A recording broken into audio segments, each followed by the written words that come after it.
За 5 месеци системот Безбеден град уловил над 100.000 возачи кои сториле прекршок на македонските патишта. Наместо намалување Safe City, секој нареден месец од неговата примена бележи зголемување на сообраќајните прекршоци. Најголем број од нив се однесуваат на возење со поголема брзина од дозволеното. Во период од 2 февруари до 31 мај 2026 од страна на системот Безбеден град регистрирани се вкупно 101.834 прекршоци, од кои 19.066 во февруари, 26.241 прекршок во март, 28.033 прекршоци во месец април. Во месец мај пак констатирани се 28.494 сообраќајни прекршоци. Најголемиот дел се за управување на возило со брзина поголема од дозволената. 70.365. Системот Безбеден град евидентирал и возачи кои возели со над 170 км на час во населено место.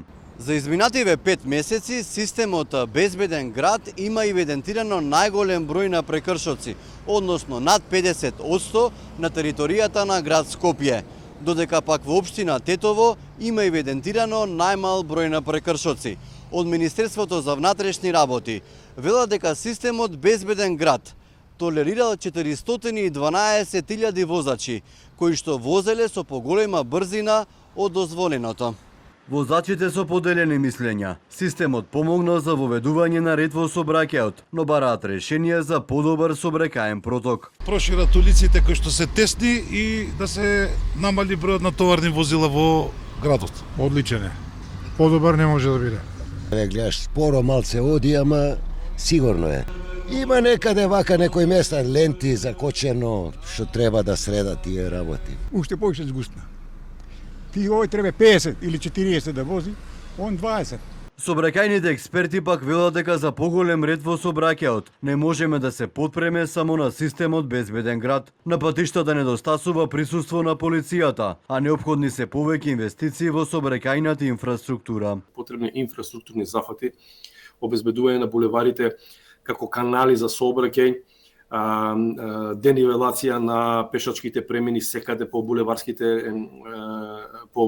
за да немаме конфликтни точки помеѓу пешаци, велосипедисти и патничкиот сообраќај кој што се одвива по булеварите.